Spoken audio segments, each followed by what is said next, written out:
Salavert, donc vous êtes directrice de l'action sociale de la CARSAT, Rhône-Alpes, et du coup, l'action sociale des CARSAT, longtemps tournée sur les personnes les plus autonomes parmi les grands âgés, a toujours été tournée sur une approche transversale entre le sanitaire, le social, la coordination des politiques publiques et en particulier les questions de logement et d'habitat. Comment la CARSAT, elle s'implique aujourd'hui sur ces questions de rester chez soi, de virage domiciliaire, d'évolution des attentes des âgés, et éventuellement comment vous réagissez à ce qui a été présenté? Oui, merci Albert. Tout d'abord, je voudrais remercier toute l'équipe de Seniors Autonomie parce que c'est vraiment un vrai challenge d'organiser ce rendez-vous annuel. Si on regarde ce qu'on faisait l'an dernier, on n'avait pas la possibilité de se réunir comme ça collectivement. Donc pour moi, c'est un grand plaisir d'être parmi vous. N'oublions pas que cette crise sanitaire a eu quand même plein d'impacts. En effet, la CARSAT Rhône-Alpes, Caisse d'assurance retraite et de santé au travail, en un mot, c'est la gestion, bien sûr, des retraites. En Rhône-Alpes, c'est 13,5 milliards de retraites payées par an. Donc, c'est dire quand même le poids économique de la caisse régionale. Et c'est 1 300 000 retraités. Donc, il y a de quoi faire, en effet, en termes d'accompagnement du domicile, du virage domiciliaire. Mais en fait, comme on le dit, le titre de la table ronde, c'est le rester chez soi, mais quel chez soi? Et ce chez soi, en fait, réinterroge les politiques globales du vieillissement. Les solutions sont multiples, on le voit au travers des échanges entre hier et aujourd'hui. Les facteurs de réussite sont nombreux.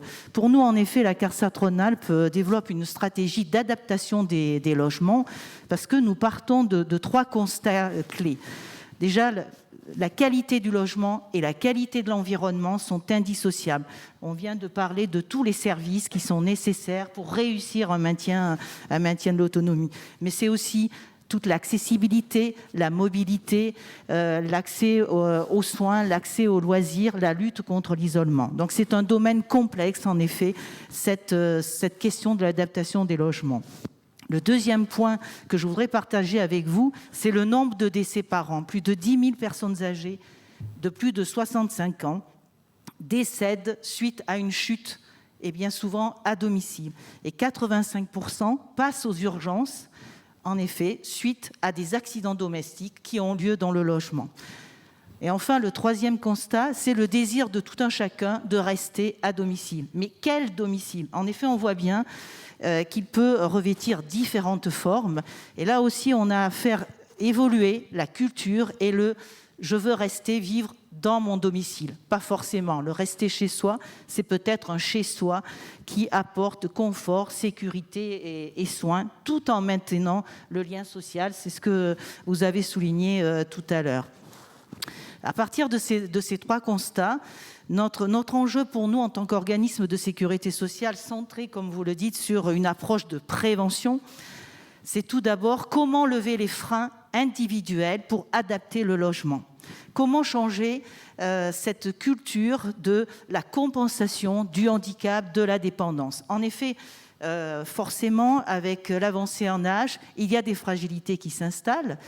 Mais le logement, c'est aussi avant tout de la sécurité, du confort, du bien-être et de la qualité de vie. Comment on peut inverser en fait ce regard pour faire en sorte que les freins, que les retraités, que les seniors rencontrent pour adapter le logement le plus précocement possible puissent être atténués. En effet, nous avons mené une étude auprès des retraités. Et nous avons constaté que seulement 9% de ces retraités arrivaient à se projeter et envisager de réaliser des travaux pour anticiper les risques inhérents à l'avancée en âge. L'autre enjeu, comme on le disait tout à l'heure, l'adaptation du logement, c'est aussi toutes les questions de mobilité. Il ne s'agit pas d'adapter un logement et de laisser la personne enfermée dans son logement au 5e étage sans ascenseur. L'idée, donc, c'est bien intégrer, et ça, je crois que la loi d'adaptation de la société au vieillissement avait bien été un marqueur fort de cette approche globale du vieillissement. Enfin, le dernier enjeu, c'est quel chez-soi. Essayons aussi là de se projeter et de dépasser le chez-soi dans lequel nous avons tout le temps vécu, où en effet, on a eu des habitudes, on a une histoire de vie. Peut-être que ce chez-soi, si on met un peu en perspective le sujet auprès des retraités, eh bien, ça sera un chez-soi différent, ailleurs, mais adapté et intégré dans la vie sociale. Alors, notre logique d'intervention, elle est, j'ai envie de dire, en 3 étapes clés.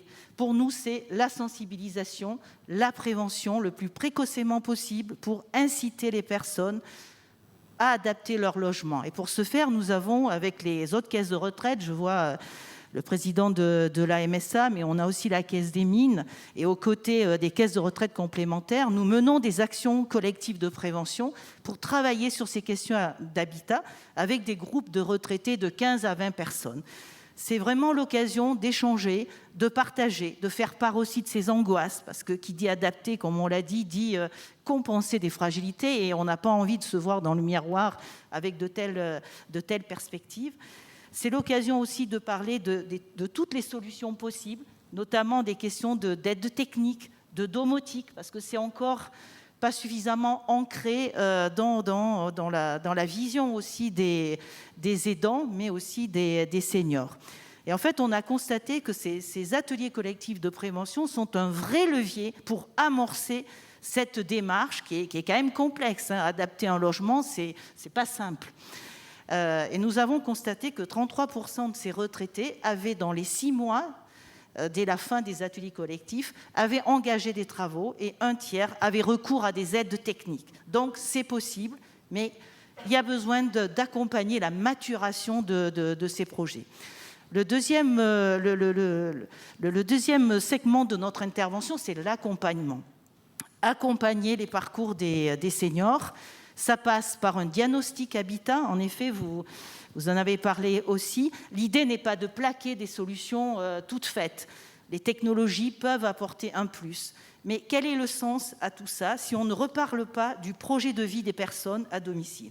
C'est pour ça que nous avons un réseau de travailleurs sociaux qui rencontrent les personnes pour faire un point de situation. Là aussi, si on adapte un logement, mais si on n'a pas de service d'aide à domicile qui peut intervenir, ça ne servira à rien. Ça fera plaisir à la personne parce qu'elle aura un logement adapté, mais elle n'aura pas les soins et le parcours de vie de ce senior sera altéré, sera fragilisé. Dans cette adaptation du logement, nous avons un vrai enjeu au niveau de la CARSAT puisqu'on s'occupe des risques professionnels à domicile. Et qui dit adapter le logement pour l'aidant, pour la famille, c'est aussi intervenir pour préserver les intervenants à domicile qui auront à effectuer des actes professionnels dans un endroit un peu plus sécurisé.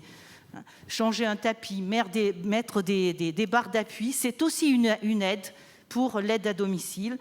Installer des systèmes facilitateurs pour la mobilité des personnes, c'est aussi un plus pour préserver la santé de nos intervenants à domicile. Donc on voit bien qu'on a un binôme au domicile qui est l'aidant et l'intervenant, la personne aidée et l'intervenant professionnel.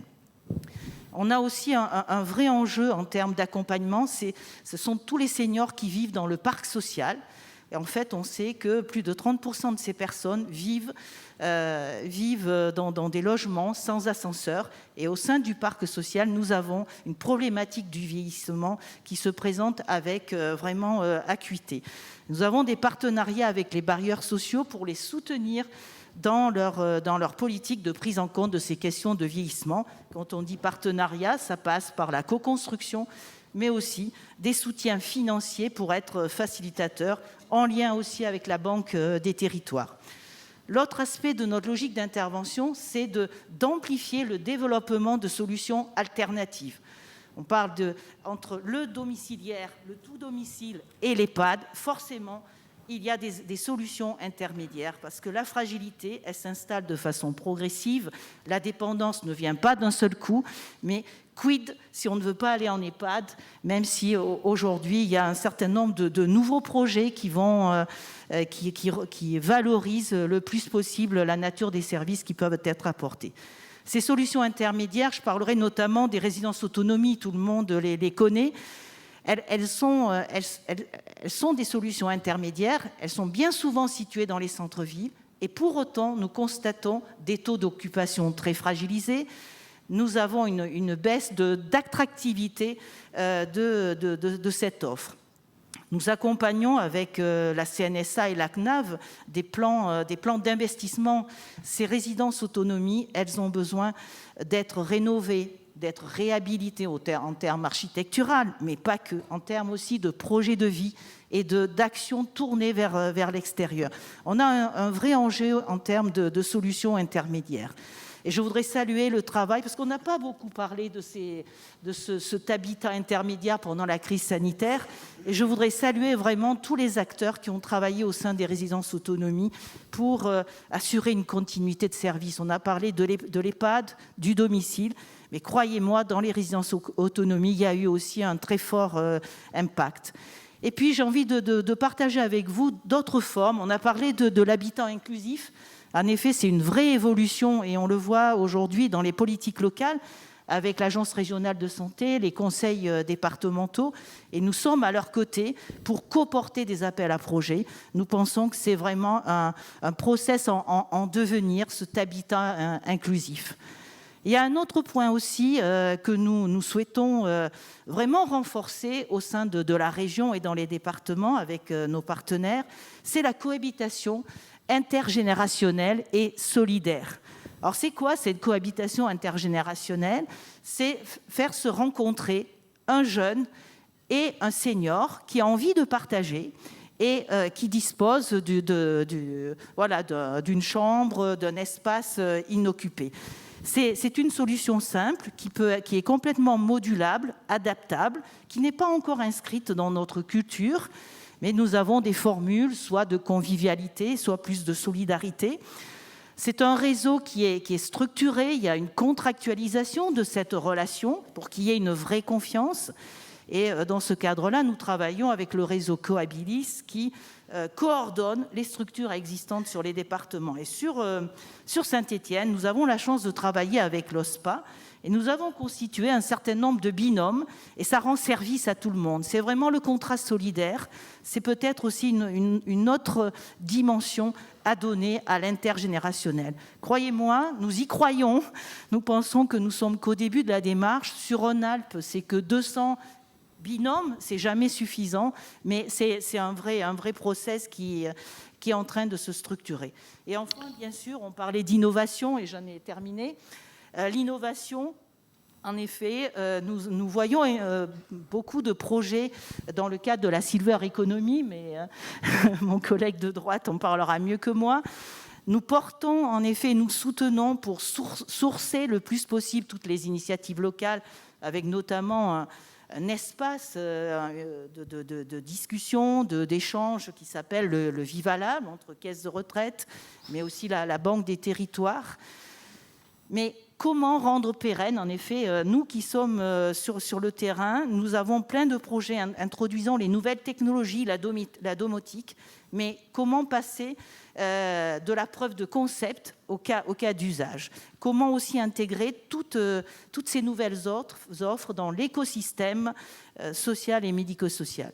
Et enfin, j'ai envie de dire que l'innovation, aujourd'hui, il y a une priorité urgente, c'est comment renforcer l'attractivité des services à la personne. Je crois qu'il y a une fragilisation parce qu'on peut parler d'innovation, mais pour moi, aujourd'hui, il y a une urgence.